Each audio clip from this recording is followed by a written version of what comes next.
Good evening, everyone. Pothaminasi KHANGMINASI miyeng tabiri bakuri makpo kamisong na pungja sigi nungti nimit khuding ki pung tareta sanuk sagadaba live stream program da miyam na channel na sida tongan ba yam na kahnar gadaba episode na ikona sanuk saba yumbalo lamjingi tangkak sing adu da miyam na hangbirakpa wahang sing adu da ikona matang chana khumjaba nang hugdaba kya ado thengna na unajare harga habadi live stream oina 미암과 학등 포타미나두나 강민나부 야바 미암나 강민닝이바 와한께도 코이나 포쿠멘 kumjabagi tanjangasi anisuba takka asida miyeng tabiri bu khudimakpu habidi pothaminasi khaminasi miyeng tabiri bu khudimakpu kamason ningsojana ngasi supungja simagtada taramnok serebudi kokna kromjeri hojik ngasi gi anisuba tangka asida miyamna hangbirakpa wahangsing adugi wahang kontra koina mamangdagi on hangbirakpa kyado tangkak naina mathang loina lagusarapani Walau kia sesuatu tangkak naina matang koi lokal cerake, maram aduna ngasigi wahang kuntra tongan ba mioi singna egi channel sida hangbirak kiba kia adu matang da miam da pokum du kumjage tongan mioi singna hangbirak pa wahang singdani aduna kaubiroi dabadi egi channel pothaminasi KHANGMINASI sina nungti numit khudingi numidangi pung tare taba matamda live stream oina miyamna hangbirakpo wahang khudingmaktugi pokum du kumjage haiduna ikoina thoramasi tongana ngasi anirik suboina mamangduna ahanba mo pangthokraga laibak chibadi numit nini ama ikoina khudungchadaba yunggi problem kya ama leiba amadi asinma kya leibana maram oraga miyamgi wahang do koi pokum oina numit nini amni khumjab nangongdre adu ngasi marini chanwa numit ki sidana ikoina Anik suba episode ane koi na thamjabani ani suba episode sida nahan lokal daba wahang kyado ngasi lokal charaga wahang chingdi pokum yamna pambiri ba kyado gi pokum do hoji yamna khudon tamjage hoji ahan ba question so lokal chaba haujarage miyeng tabiri ba khoi kurima ki mafam da pothaminasi KHANGMINASI gi habadi PK gi pokum ani suba episode gi wahang lokal chaba haujarage ahan ba wahang ase nahan yi makhane aina lokal chadri bisi ahan wahang se maicon yurembam haina magna hangbire magna sumna hangbire wangse yurembam sagai se kai jekno amata habirao amuktang habirao morangtem sagai ga longnaba yabro haiduna hangbire habidi maicon yurembam na hangbire se yurembam sagai siga morangtem sagai ga karam jekno haribe ye ni si longnaba yabra haiduna hangbirapuni tasengbagi de maicon Yurembamgi yek se luang ni aduga morang themgina hojuju lerisi morang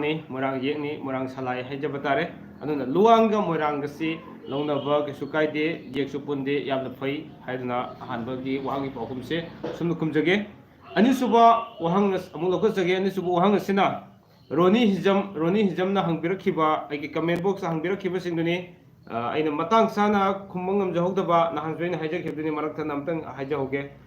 karigi damude koina live stream da miyam gi pakhumji khumjari bano haijabataragadi miyamna hangbirakpo wang singjini hen khibana maram morga aigi asinma kyama leiba haijabatare habidi samakso mamangdo sei thamjagibdini private school amgi assistant teacher oni lejabani hoju jikse school ki final exam yoksilakpagi exam maya yoksilakpagi question set toba madi syllabus loidabu yade haibagi kayama chinba kya leibina maram morga school da leikiba matamda miyamna hangbirak wahang singdugi pokum se matang chana khumjaba ngamja hogdaba aduna wahang miyam ji maron lon sinakibna maram morga aikoina khumang ngamja hogdaba amadi mapung phana khumhogdaba kya do amuk live stream oina miyamda khudon tamjagena wahang miyamna khangbiningliba kya do aikoina khangjaba khara share tawjage haduna lokusabani asigumba PK gi pokumana nungti nami khidingi numidang pung tereta thamjagadabani kopiganu hoji anisuba Roni hijamna hangbirakku hangsi amuk pajarake Roni hijamna sumna hangbirai wahangse hijamga namoi hijamga se karamba yekno haina hangbirai Roni hijam sina luangni aduga namoi hijamna mangangni yekpunde longnabu kesu kaide haiduna thamjage Roni aduga ahum suba wahang sina thoi luang cha na hangbirakpo wahangni thoi luang cha na sumna hangbirai thamangjam si karamba yek oidoino haina hangbirai thamangjam se thoi luang cha thamangjam se luang ni luang cha su haibire yek su luang ni aduna luang ni mathang da hangbire ba mari suba question si lokus gi mari suba question da Surendro nongthomam na hangbire kwa wahang ni Surendro nongthomam na sumna hangbire wahang se sahi kuntra surabi nupina concept oiba tarabadi kari thada oibana nupa oigadage haidana habidi sahi nupi mahak nupi se sahi kuntra suraba matam se which still hujik sahi kuntra sura bi bani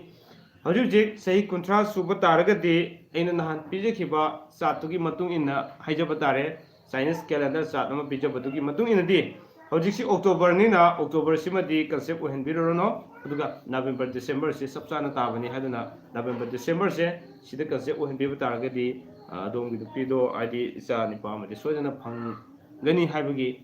thajabla aduna soidana makeso phangbu oibiu haduna pk gi maikei gi sol gi mafam da thoni jari hojik Surendro gi wahangsi wahangi pakhum khumjagraba matung asida manga suba wahangi pakhum khumjage manga suba wahangsi lokasari basi bijya ningthaujam haiduna thingnajai bijya ningthaujam na sumna hangbirei ningthaujam gi amukta haibiro haibidi ningthaujam gi jek amukta haibiro wani bija ningthaujam ai samaksu ningthaujam ni aduna ningthaujam gi di mangang ni ningthaujam gi jek mangang ni aduga salai ningthauja salai gaina leigibadune ningthauja salai duna ningthaujam gi di mangang ni habisima kaubirano bija gi wahang dugi pakum ni kumjeri base taruk suba wahang asina sese chobi na sumna hangbirei luanga naroibamga yek thokna bro oja haina hangbirei tasengbagi di naroibam se mangang dagi luang da onkhibani habidi luang asidi yumna tinatre duga luang si yekne luanga naroibam ga habisi naroibam da leiba yeksiga aduga atopa luang da leiba siga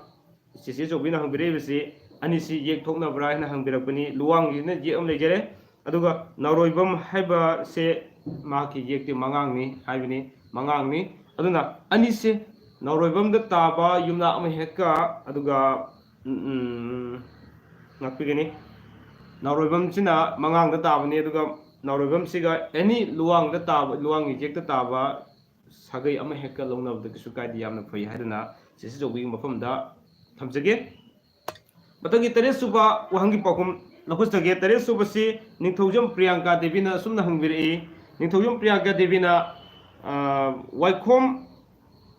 ga ningthaujam ga launaba yabra haiduna hangbirei isan Priyanka na isan ningthaujam Priyanka na sumna hangbirei waikhom su masigi pakhum mainen khumjani base waikhom su mangang ni aduga ningthaujam su mangang ni ani yek pulli habasi mathamjage yariba makhaidi yek punbasi fataba kya ama lei habasi mathamjage horen kari fataba no habina chingbudo cho ai makata na samdajarake tasemagi di ahalama singna thambiramagi matung inna yek manaba lobase akogi yum palaba matamda ningbu thungde haibagi ningbu thungdabasi isa pokpud oibi yai natraga nungaina leiba or wana leibagi oibi yai am hek karigumba amadi natraga apamba ningbu thungdabagi amadi imung ama panbagi ningbu thungdabasi madi leigini habasi ma ahalama singna takpirami aduna yariba makhaidi yek punbasi lobirano haiba lona leinabino habasi ma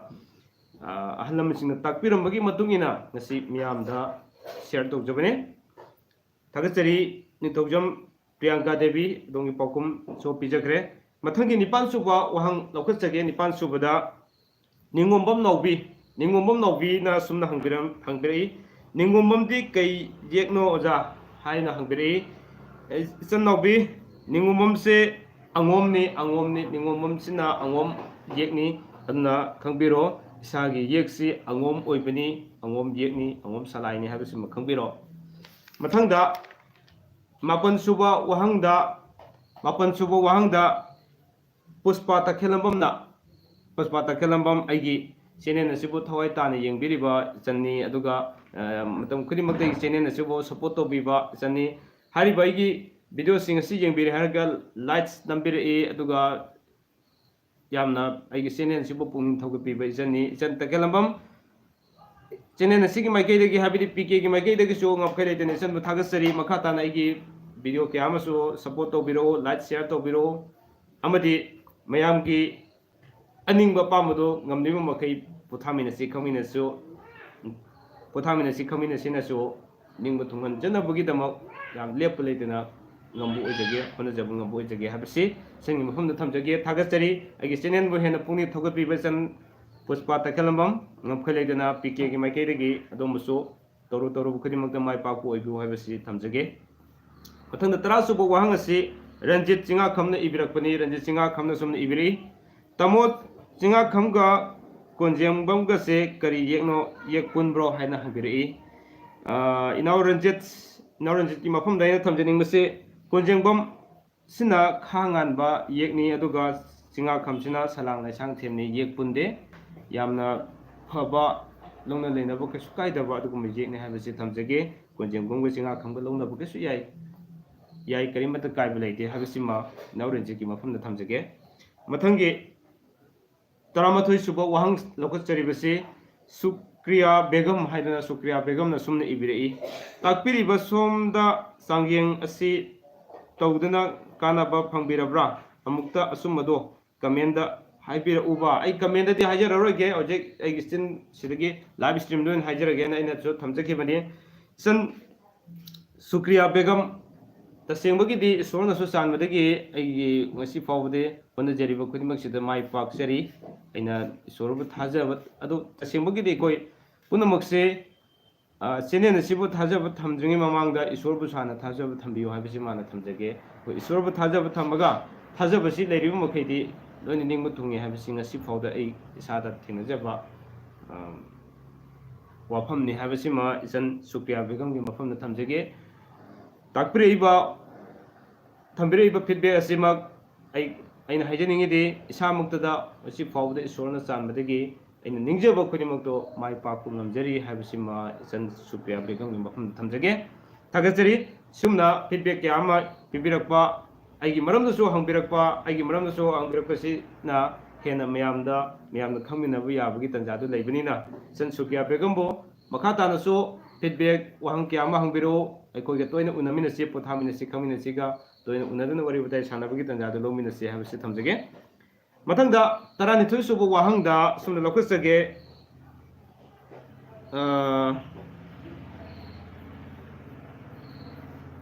anobu yawol taranithoi suba wahangsi anobu yawol YouTube channel ni ai samuk subscriber oijabani anobu yawol gi sina sumna hangbiri sina dindana iyambana afaba angang pongning lebadi haina video toina semi base yai mayamba haidana sina anobu yawol YouTube channel na sina so takpiri anobu yawol YouTube channel na sibuso mayamna support to biyo haijage aduga aigi mana sina thabirebo wahang ase nongma aigi isani paga loina live stream da nongma mayam sakhang mai khang nabu unabugi tanjama leikre maduda thagbirakibani anobu yawol gi YouTube channel sigi provider haijabadare provider sina aigi video busu yengbeduna feedback pibirakpa anobu yawol busu matam sana miyam gi seba tobu ngambiu amadi matam khanimak de koi kaigum khradi miyam gi damukta khangmin obu yaba kaigum khra thaba khradi to minaramsi haiba wafam se anobu yawol gi mafam da thamjage thank you aigi channel sida anobu yawol YouTube channel sina feedback pibirakduna khasitang aigi channel sida mapung phan biba support to bibagi damakta anobu yawol YouTube channel sibusu pothaminasi khaminasi gi magai degi ngapkali dena thagachari haibu wafam si thamjage matang sidi tarani thois ngakpigine tarongdoi suba wahangsi thokchom nirmala chanun sum hangbirei thokchomga arambam gadi yabro amukta haibira o haibini chan nirmala na hangbirakko wahangsi ai haijage thokchom yumnakse merang yekni aduga arambamna luwangni karisu kaiba leite lawna biyu nungai da panbiyu haibisine PK channel ni makai degi thamjani bidi PK channel na punamok pu nungai yai phaba khudimok oibiyu haibisi matam khudimok da PK channel na YouTube channel na sina miyam da wis bijeribani taramani suba wahang lokhasage CK Naurem na sumna hangbiri brother yam thagachari haidana aibo thagat piraki CK Naurem buso PK channel gi habidi pothaminasi khangminasi channel ni maikai digi ngamkai leitena thagasari sigumaba ekoi thagat pirakpa feedback pibirakpa thagat wahi khachita gorso matam ngahakta gorso kaithokpiduna pibirakpa gi damakta PK channel ni maikai digi adomaso siken aurembo ngamkai leitena thagasari makhata nasu YouTube channel na sigi habidi PK channel na sigi tongan ba video kya da adumak miyeng tabiyo viewer ramana lebiyo mate subscriber and review like share to biyo punamak ekoi karigum khara kana ba longminasi aduga soi khiba lan khiba kya yawraso matam chana feedback bibiro habisi thamjage sike daurang gi mafamda matang da tara manga suba wahang lakhasage tara manga suba se lingjel laikhuramna sumna hangberi lingjel laikhuramna yek thokpa longna ba so phatte haibadi khange adubo fattaba asidagi ngakthoknaba upaidi amata leitabra leiragadi takpiu upaidu haidana yamna fajaba wahang ni isan lingjen laikhuramna hangbirakpa wahang ase yamna fajaba wahang ne na thamjage habadi koina khangre koi khangongdabadigi yek thoknaba kyama launa khre launabduna fattaba pol kyamasu phangba leikre aduga phangakadaba kyamasu leiri haina lobu yai makoi sing ase koi yek thoknai re kona khangaba matamda khanga kansida kari dogani kari dobu yai haibane yamna fajaba wahang ni adubo masimadi aigi wakandadi tasengna hargadi yariba makhaidi ahanbada aina thamjaningbadi yariba makhai mangjongna khangbiyo haibadi yek thoibra thoktabra haibasi mahana khangbiyo haibasi ahanbada thamjage karigumba khangongdre ekoi longna khre haiba taragasu madudi tangai phatana ekoi nupa amadi nupi dugi kari kari dobu yai karigumba dasa amadi sodina leiragani haibasi thamjage aduna yek thongna bolobuse karino amadi imung dugi oiba amadi nungairoi thaba amadi compulsory thorokane habase madi alaman singna thambiramba pokta ke laik singda ibiram singi matung ina sumna thamjage aruna kariguma longna ba taraga su nupa amadi nupi ani dugi kothi yengbire haraga tobu yaba karino ikoina lambi myam lei isorda thongni jaba aduna ning isa ina hajabado punamak ekoi thabak thoram kodimak se isorbu thajaba thamse believes in God isorbu thajaba thamse amadi mathangda aigi tawgadaba thabak singse sigis kathokpo sacrifice ama changi aduga ai isagi thabak masak khangwasi machangi habasima hariba ahumsi leiraba matamda aikoina aigi tawning tawbu yaba kudimuk noi thorokani habsen thamjage habadi ihan hanbada isorda to hum to koi karigum khara leigani aduna isorbu thajaba thambiyu hojigi matam sidi isor thajaba thamdabagi lambi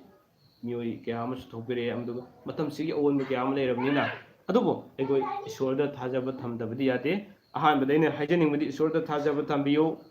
mathangda isorgi damakta ina tawgadaba khara lerangani adu sacrifice tawthokpiyo ina tawgadaba singdo thamoi sengna tawthokpiyo aduga matung darakpada aina tawriba thabakto ai si kanano habase who am I asi masak muna khangbiyo aina tawgadaba khudimuk masak khangbiyo matamda asigi makha taba in detail di aiga email natraga aigi number da dumak WhatsApp number da pawbiro detail singdo loina dum ai dum hajarake aduna hariba hojike ina ahum thamjariba isor thajaba thambiyo amadi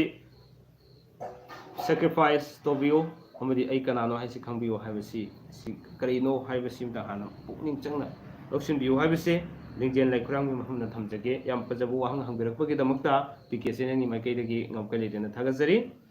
mathangda taratruk suba wahang se Robinson Yumlembamna asumna ibirei Robinson Yumlembamna brother nupa gi sukhra haibirao haibirei yam nuwajai Robinson Yumlembam nupa gi su ayam haijar nahan nupa makhan mari thongna leiba nupi makhan mari thongna leiba aduga nupi gi harakpa matam sida nupa su yaudaba dum yararoi dabani aduna inaw Robinson na nupi ngata hai gaina khan laba kaino khangde nupa ngata gi taran su lakhini adu marak te koina nupa makhan mari thongna leiba karam nupa makhan haibina singmasi koi adum thamba hujagrabane inaw Robinson thagastari wahang hangbirakpagi damakta mathangi wahang lakhasage mathangi wahangda irom rahon sumna hangbirei sumna haibirei ahan ba hogdokpagi background music se ingna yamna phajai tabada yam thagasari irom rahul mamangi kenodadi mamangi message tadi aina kogi basoki music background am hapchagi matamda jo inaw rahulna yam phajaba suggestion to birakebani channel sida sanokjariba jumbalon lamjingi tangkaksingsida taka amhatane yawjakibado basokeina atun yengthokjabane makha tarpade si hongdoktabna fare haduna maitai goiba pena na hongdokchere haga music to yam fajana ingna hapsakibani ado hariba aina hapsakiba music background bo phajai takbirakba inaw irom rahun bo ngamkhale den thagatsari pk channel gi maike degi makha tana so feedback bibiro suggestion kya ma bibiro habisi inaw rahun gi mafam da thamjage tagajari mathang tarani pal suba wahang lokhasage bindia thodamna sumna hangbiri RKC ningthauja yekni hai thodam su ningthauja yekni hai sibu yek thopro amukta asengba haibiro pajabu punsi kaujora haduna bindia thodamna sumna ibiri RKC ningthauja ni aduga thodam su ningthauja ngakani ningthauja haibase mangang yek ngakani mangang yek ngakani ningthauja salai ngakani haibani tobu RKC simadi kona mana mangang oi putarakso koina tajaba matamda mangang oi putaragaso RKC na no biya ba khra madi lei machini thogi sagai de lei ba dugum lei kanina aduna thodam so mangang ni mangang oi putaragaso yaribu makhai de ina hajeni mudi RK bu oiro thodam bu oiro yek mana bo singsidi lobirano haibasini ina thamjani ngi aduna yaribu makhai yek ekoina ngasi hujikti sigumma singse अंधविश्वास ने कायना हाबदी ममांगे अहनसिंग पंखन खलमनि कायना हाइबो क्या अमा लेबदना थाजनदब क्या सिना हुजिके थोनिंगदब क्या अमा थोलकपगी लंबी क्या अमा सु लेबने मसिगुम क्या से थोक्तनबगी दमक्ता एकोय अमतोइना लेटमिनसी ईश्वरबु थाजब थमसी अमदि ममांगे की अहल लमनसिंगना थंबिरंबा पौताक सिंगची करी करी लेइ हाबसिंगची को थाजब थमसे ऑल इज गोल हेदुनी अरीब सिंगसिना तुम अरीब लेरमदुना हुजि अनौबगी वखन लाइबने हाबसि थमजगे अदुना यारिबो मखै कोई येक थोकप तारगदि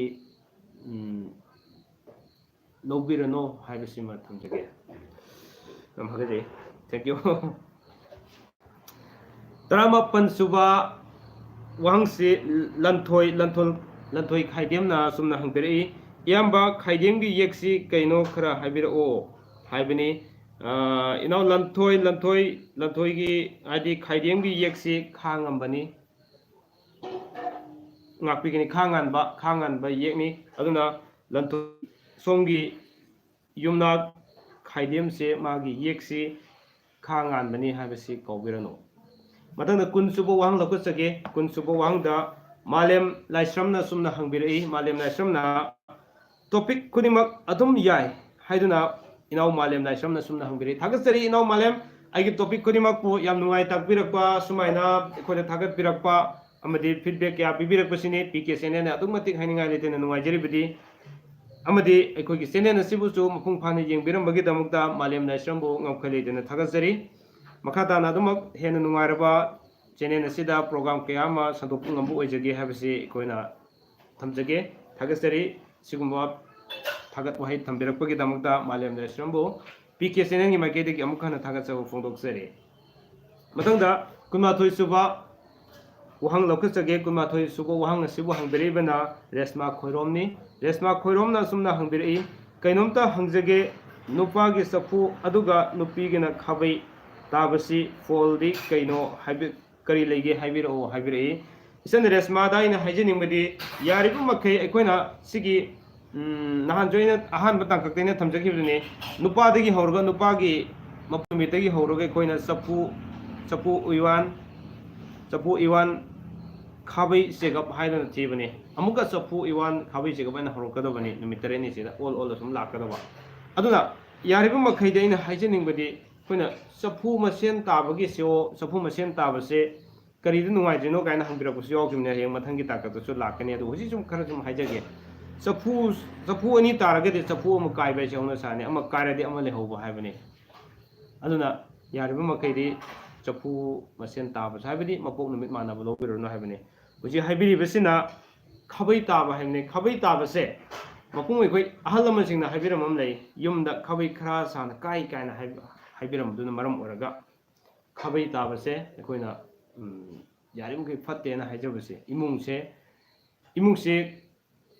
nungai na leibung ngam daba khabai khara sana kai haido am khara de sum thogani imung manunggi nungainadaba kaidagi imungsi ingna singna panma ngamdaba amadi sum lei haiduna khabai tabase sumna lei haiduna ahal lamasingna takpirami aduna resma yaribu makai khabai taragadi koi tungnadanaba honabiyu haibasi makti haijeningdre aduga yamna munna khanthabire haraga khabai khara sadanaba honabiyu nungaina panaba honabiyu haibase PK channel pothaminasi khangminasi channel ni maikaidagi adombo wish pijari nungai yaipana panbo oibiyo haibasi thamjage aduga afabadu oibiyo habisu tamjage matangi kunithoi suba wahangse Susitra Loriamna sumne ibirai oja dot ama leire nupa gi mapok numit tagi sapu count thiba horaga nupi gi mapok ta loire adu mapok numit manara sapu pulap tabada lei khudam oina lebok pokpadagina lebok pokpa count tobada sapu ga segap ka tai khudam sigi matung ina amutang sengdokpiraknaba haiduna please clear the dot sar hana Susitra Loriamna sumna ibiri Susitra aina haijaningmadi akoina numit tare ni leibani all lak matamda amukta leini masi taba sigi damaktani ahal laman singna sumna thambiramisi haibadi yumna amadagina yumna hana yumna all lakpu kana sidi ani thokna di taroi aina haijaningmadi haibiresi sapuga segapko tai habisimadi ayesimadi haijaningdre maram hoi jumnak manabagi sapu masen tai haibibani channa haibibisi channa babamda sapi gidore simatang ai chengdokchage hek yum haibadi mapok numit pu manaraba thibirorono aina haijaningmadi mapok numit pu hek manaraba thibirano mapok numit sima suya yadre sapu ngakta tare habisima halaga thibirorono adumadi thibagi aduma chanaba suya yadre habisima hanamasing takpirami aduna mapok numit manareba hairaba sapu ngakta tarabani habisima isang Susitrana khambiro sapu ngakta tarabadi usik taini mamang su thamjagre duni madigi fattaba pol kya amale habisima ai thamjage thagajari isang Susitrana wahang hangbirakpa aduga matam khunimakta mai papu oibiu habisisu PK pothaminasi khangminasi channel ni mai keidagi thamjage mathangda kulumda suba wahang lakhusage asakiran thongnawjamna sumna hangbiri asakiran na kainomta haijage oja nupina thangja nupana irai tabase kai pol leige sanabra amta haibirao hai nupina hana haibirakpa taraga so nupina thangja habene aduga nupana irai habene koi thi bhawdurise nipadagi hawduribane irai de hawdurime nupina thangjane adui taragdi kare tare chapu iwan yamna fai iwan ta yam ni satmina durine chapu gi iwan ha chidi chak ke insang hana satmina rim yam fai adubo hena afaba lei haidudan so koina laithokpadi tobigano afaba lei bisi hena fanabagi damta isor thajaba thambiyo sine thamjaningede aduga kunmari suba wahang lokasage kunmari suba da sumna hangbire ai comment da hangbirakiba wahang singni aina matam chana khumbangam jahodaba misai soine thamjakibdune kunmari suba da sumna hangbire PK gi video tabu khawrangna ngaijari machin manau nupada atomba aduga nupigina machin manau da ahan oibase paknabra wahang asi luwang pokpa usamna hangbirakpani luwang pokpa usam yamna phajaba wahang hangbiri amadi yamna phajaba ansar phongbigani amadi loinana hariba somna hangbiraiba machin manauda nupadana atomba nupidana ahan yam phai kasu kaide ahanga atombaga ahanga adumati yamna phai kasu kaibu leite tungna boy biu haibisi tamjage matangda kunmanga subada susimti oinamna sumna hangbirai ngakpigani sumna haibirai extended nasibu yam nungai haiduna comment si samna ibirakpa isan susimti oinambo PK channel ge pothaminasi khangminasi channel gi maikai digi ngamkhale dina thagatsari amadi tungdaso channel asina thajariba video kya da hena nungai ba kya am lakhigani lepana dina yengbiyo amadi singi pusidaso nungai yaipabu obiyo habisi PK channel gi maikai digi thamjage pothaminasi khangminasi na matangda kuntaruk suba wahangda sumna thongamba maibam na sumna hangbirai wairakpamga elangbamga yek थोकनब जातला अमुक ताकपियु हाइदुना इनाउ थोंगंबना सुमना हंगरे इनाउ थोंगंब माइबम एलांगमना अंगोमनी अदु अंगोम हारिबसे हाना खांगमदगी हाना खांगम Laramie खांगमदगी ओथोरकनी जिना अंगोम ओइबनी अदुगा वैराकपमसिना मंगांग ओइना लै केसु काइदे यामना फै थोंगनबियु हाइबसे थोंगंब माइबमगी मफमदा पीके पोथामिनसी खंगमिनसी channel माइकेदगी थमजगे Matang कुंतरे सुबु वहां लोकसगे कुंतरे सुबु वहांदा जया जुमनामना सुमना हंबिरई जया जुमनामना सुमना हाय तमो नुपाना सगोलसेन नुपीना युमसकेसा पकनब्रा reply पिबिरउ हाइदुना सन जयाना सुमना हंबिरई जया दैना हाइजनिंगबदी पकनई यामना फै सफु Ivan हाइदु ताई Ivan यामना पकनई सगी चाक का इंसान हाइबदुनि चप माने अदुना मथंगदा कुनिपान सुबा वहां मुनोकसगे बबिता तौरेमना सुमना हंबिरई बबिता तौरेमना नुपिसु नुपासु फ्राइडे ngakta ओइ ओजा सी फोल अमदा हाबिरो ngasa ina hajabaduni mapok numit manabase yariba makhai longna birano habase ningma tungdaba kyama legani phataba fol kyama legani habase tamjage aduna chen bapita taurem yariba makhai mapok numit manaragadi longna birano habase makti haining dredubo munna khantha bire haraga phataba fol lei habase madengdi khangbiyo habase tamjage mathangda kunmapan suba wahangse amuka thongomba maibam nang sai hangbirkhibaduni sumna hangbire wairakpamse kari yek oirabano naurem gadi yek thokpra takpio ngasai mamangda aduna kunthra suba aroiba question lokusage aroibase dangswa sofiana sumna hangbire dangswa sofia se aigi senen yam thawai happy ba adugumba isan namani mahana so question sumna hangbire tamo nupana Saturday aduga nupina Monday sibu fabra amda habiru sisu sapmanei isan dangswa sofia khabai tai khabai khra sai haiduni ngisai maina mamanga thamjagi du sapmanare koina numit se ani kalaba habadi Saturday dagi nupana Saturday thibo duine Saturday dagi na karigumba Monday po Saturday Sunday Monday hadune sapu iwan khabai haina tabani na khabai tabase yarim kai phatte haduna ingda mahi langi habisima इन थेंगनजबदगी सुम ताकपिरे खरा लेजग्रे अदुना यारिब मखैदि मसी फते हबसिमा आई थमजगे सन दांगस्वा Sophia Tungi पुंसीदा माइ पापु ओइबिउ हाइबिसु चेनेना सिगी माइकैदगी थमजगे अदुगा अरोइबसिदि question नत्रे आइगी चेनेना सेबो मतम खुदिमुक थवाइ हापिरिबा Mutum इस्टलना Sumana आइगी family की मरम थागत वहाय म थम्बिरे अना हौजिक इकुई कुइदना आइगे family अमा फंगदरे जाने operation तौदरी हाबन सिंग वाफम नोंग थमजखिबदा यामना फजबा wish blessing तौबिरकपा इसन मुतुम इचलना सुमना हाबिरे ईश्वरगी थौजालदगी हंदकसु अफबा अंगांग फंगजबा ओइबियु टेक्ट काइदना मिट माइ पांगबा ओइबियु हाइदना मुतुम इचलना थम्बिरकपा इचल आइगे चैनल बुसु थवाइ हापिरे अमदि मतम खुदिमक्ता इचलना आइबसु सुमाइना ईश्वर की मफम थोनीबीबा तुंग लाकदबसी मरम थोनीबीबगी चैनल की माइकैदगी इसा की माइकैदगी Mutum इचलबुसु ngamkhaileitena thagachari matam khudimukta mai paku oibiu haibisisu chagi mafamda ईश्वर की मफमदा चंगी दमक्ता थोनीजरी पीके channel matam khudimukta mai paku oibiu haibisi thamjari इचन मुतुम इचनबो ngasigi onadi sumna wakhang kharasi lokoseri harga mayamgi message tu ngasidi ira laku udabanina matang soida agi ngasigi pk gi pokhum gi ani subata gakse loisinjana bagi tanja do lojage miyeng tabi khiba amadi light nambi khiba amadi tungdi yengbirakadaba agi ngasigi ani suba pk gi pokhum gi ani suba tangka sibo horen tungdi yengbirakadaba kwai khurima ko chene nasibu nungsibiba kwai khurima ko ngamkhali ten thagasari oje message amadi lae ngamba ilangbam brother thank you ngamba ilangbam message thabirakpagi damata ngamkhali ten thagasari maramaduna nungti numi khudingi miyamna kobri dobadi channel asina miyamna hojik wahang kayam hangbirai yam sangna leiri wahang si hojik photo wahang kuntra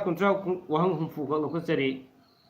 lehoribani yamna aduna tamna lokacharake wahang khudimakse maramaduna ngasigi miyeng tabi kiba kudimak amukasana thagastari amadi miyeng tabirakadoriba aigi channel sida koina live stream loraga ꯑꯗꯨꯃꯛ channel ꯑꯁꯤꯗ ꯂꯦꯡꯗꯅ ꯂꯩꯒꯗꯕ video ꯑꯁꯤꯕꯨ ꯑꯃꯨꯛ ꯍꯟꯅ ꯌꯦꯡꯕꯤꯗꯨꯅ ꯊꯋꯥꯏ ꯍꯥꯞꯄꯤꯒꯗꯕ ꯑꯃꯗꯤ channel ꯑꯁꯤꯕꯨ ꯅꯧꯅ ꯁꯕꯁꯀ꯭ꯔꯥꯏꯕ ꯇꯧꯕꯤꯔꯛꯀꯗꯕ ꯂꯥꯏꯛ ꯁꯤꯌꯔ ꯇꯧꯕꯤꯒꯗꯕ ꯑꯃꯗꯤ ꯂꯥꯏꯛ ꯁꯤꯌꯔ ꯇꯧꯕꯤꯔꯤꯕ ꯈ꯭ꯋꯥꯏ ꯈꯨꯗꯤꯡꯃꯛꯄꯨ ꯅꯈꯣꯏ ꯂꯩꯇꯅ ꯊꯥꯒꯠꯆꯒꯦ ꯃꯦꯁꯦꯖ ꯑꯃꯒ ꯂꯥꯛꯏ ꯔꯟꯖꯤꯇꯥ ꯋꯥꯏꯔꯣꯛꯐꯝ ꯊꯥꯒꯠꯆꯔꯤ ꯇꯥꯃꯣꯕꯨ ꯌꯥꯝ ꯅꯨꯡꯉꯥꯏꯖꯩ ꯔꯟꯖꯤꯇꯥꯕꯨꯁꯨ ꯃꯦꯁꯦꯖ ꯊꯥꯕꯤꯔꯛꯄ ꯌꯥꯝ ꯅꯨꯡꯉꯥꯏ ꯇꯥꯛꯄꯤꯔꯛꯄꯒꯤꯗꯃꯛꯇ ꯅꯈꯣꯏ ꯂꯩꯇꯅ ꯊꯥꯒꯠꯆꯔꯤ ꯃꯈꯥ ꯇꯥꯅ ꯃꯦꯁꯦꯖ ꯊꯥꯕꯤꯔꯛꯄꯨ ꯑꯩꯈꯣꯏꯒꯤ ꯆꯦꯅꯦꯜ ꯄꯣꯊꯥꯃꯤꯟꯅꯁꯤ ꯈꯪꯃꯤꯟꯅꯁꯤꯅ ꯃꯤꯌꯥꯝꯒꯤ ꯀꯥꯟꯅꯔꯒꯗꯕ ꯊꯧꯔꯝ ꯀꯌꯥ ꯁꯟꯗꯣꯛꯅꯕꯒꯤꯗꯃꯛꯇ ꯑꯩꯈꯣꯏꯅ ꯂꯥꯏꯔꯤꯛ ꯇꯣꯉꯥꯟ ꯇꯣꯉꯥꯟꯕ ꯂꯥꯏꯔꯤꯛ ꯀꯌꯥ ꯑꯃꯁꯨ ꯊꯤꯒꯠꯆꯔꯤ ꯑꯃꯗꯤ ꯄ꯭ꯔꯣꯒ꯭ꯔꯥꯝ ꯀꯌꯥ ꯑꯗꯨꯃꯛ ꯌꯥꯠꯇꯨꯅ ꯊꯝꯖꯔꯕꯅꯤ ꯁꯦꯝ ꯁꯥꯗꯨꯅ ꯂꯩꯖꯔꯤ ꯑꯩꯈꯣꯏ ꯃꯌꯥꯝꯒꯤ ꯀꯥꯟꯅꯕ ꯄꯣꯊꯥꯃꯤꯟꯅꯕ ꯈꯪꯃꯤꯟꯅꯕ ꯌꯥꯕ ꯄ꯭ꯔꯣꯒ꯭ꯔꯥꯝ ꯀꯌꯥ ꯑꯃ ꯊꯝꯖꯗꯣꯔꯤꯕꯅꯤ ꯑꯗꯨꯅ ꯃꯇꯥꯡ ꯑꯁ꯭ꯋꯥꯏꯗ ꯂꯣꯏꯁꯤꯟꯖꯅꯕꯒꯤ ꯇꯥꯟꯖꯥꯗꯨ ꯂꯧꯖꯒꯦ ꯄꯨꯝꯅꯃꯛꯄꯨ ꯑꯩꯒꯤ ꯆꯦꯅꯦꯜ ꯄꯣꯊꯥꯃꯤꯟꯅꯁꯤ ꯈꯪꯃꯤꯟꯅꯁꯤꯕꯨ ꯂꯥꯏꯛ ꯁꯤꯌꯔ ꯇꯧꯕꯤꯌꯨ ꯑꯃꯗꯤ ꯑꯩꯅ ꯊꯥꯒꯠꯆꯔꯤꯕ ꯚꯤꯗꯤꯑꯣ ꯑꯁꯤꯅ ꯀꯔꯤꯒꯨꯝꯕ ꯈꯔꯗꯪ ꯑꯣꯏꯔꯁꯨ ꯀꯥꯟꯅꯕ ꯂꯧꯕꯤꯌꯨ ꯀꯥꯟꯅꯕꯁꯤꯅ ꯏꯁꯥꯒꯤ ꯇꯨꯡꯒꯤ ꯂꯝꯕꯤ ꯀꯌꯥꯗ ꯑꯐꯕꯀꯌꯥ ꯑꯃ ꯑꯣꯏꯔꯛꯄ ꯑꯣꯏꯕꯤꯌꯨ ꯍꯥꯏꯕꯁꯤ ꯄꯣꯊꯥꯃꯤꯟꯅꯁꯤ ꯈꯪꯃꯤꯟꯅꯁꯤꯒꯤ ꯃꯥꯏꯀꯩꯗꯒꯤ ꯊꯝꯖꯒꯦ ꯃꯗꯨꯅ ꯑꯔꯣꯏꯕꯗ ꯆꯦꯅꯦꯜ ꯑꯁꯤꯕꯨ ꯁꯕꯁꯀ꯭ꯔꯥꯏꯕ ꯇꯧꯕꯤꯗ꯭ꯔꯤꯕꯁꯤꯡꯅ ꯁꯕꯁꯀ꯭ꯔꯥꯏꯕ ꯇꯧꯕꯤꯌꯨ ꯂꯥꯏꯛ ꯁꯤꯌꯔ ꯇꯧꯕꯤꯌꯨ ꯑꯩꯈꯛ ꯀꯥꯟꯅꯕ ꯅꯠꯇꯕ ꯃꯌꯥꯝ ꯄꯨꯝꯅꯃꯛ ꯀꯥꯟꯅꯕ ꯐꯪꯃꯤꯟꯅꯁꯤ ꯍꯥꯏꯕ ꯋꯥꯐꯝꯁꯤ ꯊꯝꯖꯔꯦ ꯍꯥꯏꯔꯒ ꯉꯁꯤꯒꯤꯗꯃꯛꯇꯗꯤ ꯀꯥꯏꯅꯅꯕ ꯌꯥꯊꯪ ꯅꯤꯖꯒꯦ ꯄꯨꯝꯅꯃꯛꯄꯨ ꯄꯤꯅꯕꯤꯔꯁꯤ